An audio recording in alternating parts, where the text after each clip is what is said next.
Hi, I'm Joe Alvarez, and this is our show with Steffi Sutton. It's called Circus Fables circa 1838.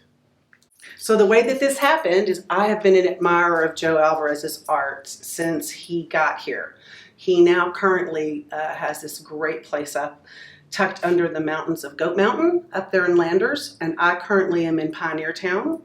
So we both love the vista. We're influenced by that. But he reached out to me and said, "Hey, I love your art." And I said, "Your art is on my fridge as we speak." So we both were fans of each other. And he said, "Let's get together because we have similarities. We have a meticulousness and then we have a looseness. And there's many, many layers to our work. And we love the anthropomorphic approach. We both have different sensibilities about that, but there's so many similarities." He said, let's do it. So that is why we're here. The show started several months ago with wanting to be in this gallery. So I've always had this idea of 1838 Alta California.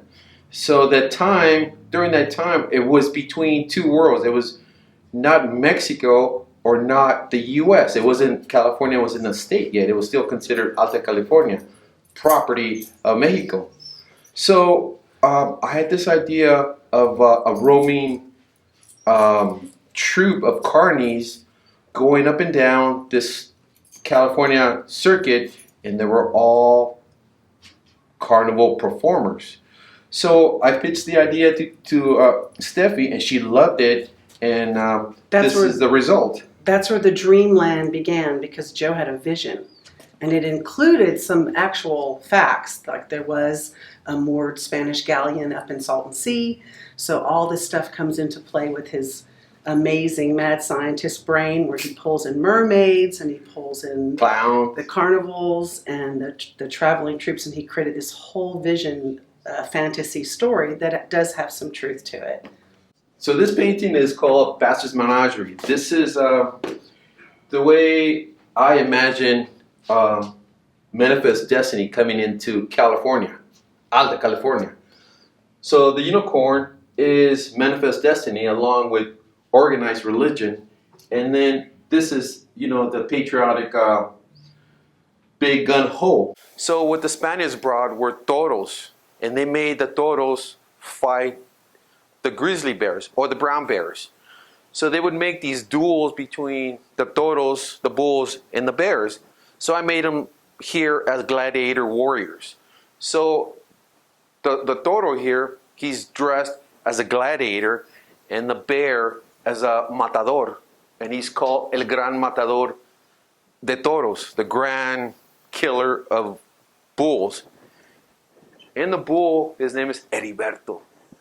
He's a bear killer.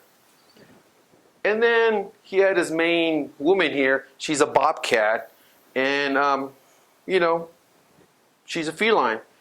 And something about this painting, it's like almost a cautionary tale. If you go into her little hut there, stuff can happen, And the warning of the scorpion is there with the decapitated head.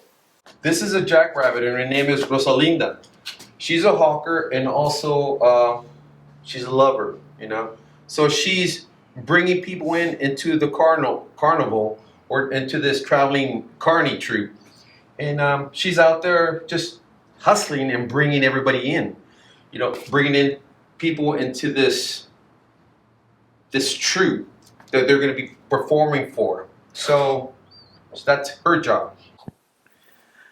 Hi, so I'm Steffi. When Joe invited me to have a collaborative show with him, it was very exciting. What was interesting is how simpatico we are. For as little time as we spend together, we connect. We have certain connections that are just kind of uncanny and fun. I had already begun working on circus figures in the next phase or process of the series of paintings that I'm working on. So when he said, let's do this, and we came up with the name Circus Fables, pulling in the old territories of North America on the west, I just took it and ran with it. So I love playing with anthropomorphic. I love playing with the percentages of testosterone and estrogen that are in both of us. I don't understand what the big fuss is. Part of our job is to embrace whoever we are. So this is my lady boy. And I love working with type. I come from a graphic design background, and so I began playing with a trapeze, and he's balanced on a desert tortoise. I love incorporating desert creatures. These are Mojave greens, and I like having fun with copy. I found these great faces, these great porcelain dolls. They're fragmented. I enjoy working with used and repurposed and recycled. Right now, because I work with my husband and we're Zen Bunny Land is our name, we're now incorporating metal, so I'm actually creating banners and just had fun working with type and color.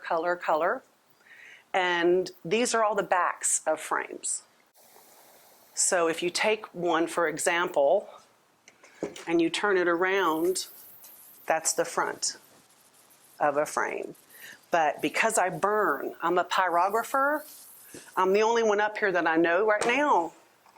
I'm sure it's going to be a surging hit shortly. But the back of these fabulous old recycled, repurposed frames, it just cuts like butter. It's very patinaed, it's very easy to cut. And then I replace the canvas with wood. I like the breaking out of space. I think this comes back from being in school where you're given perimeters, and I want to see how far I can push those. And that's another sensibility that Joe and I have. When it comes to the political aspects that I like to toy with, a big part of that is women empowerment. A big part of that is the LGBT community being pushed around.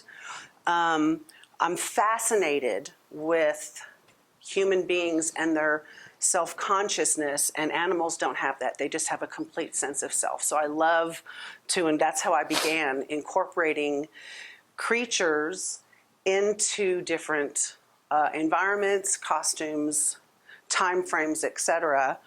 And part of that is just to play around. And because we all deserve to be loved, we all deserve to wear what we want, we all deserve to be who we are, creatures are just doing that naturally.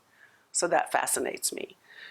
So I use animals as my main characters. It's just much easier for me. I won't place a human face on my characters.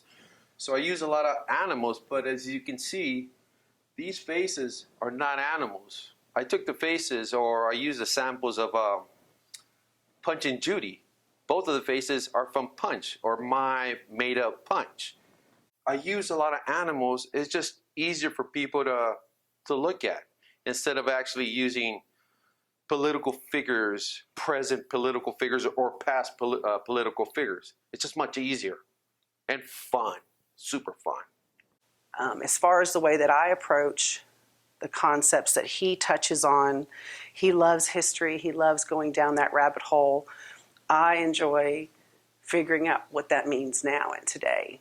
The fact that we're having to deal with human rights and women's rights and body choices, and the way that government is coming in, and who bans books. What the heck? Doesn't regime ban books? Now we're banning books? I don't understand that. So I like the idea of addressing those issues in a fun way.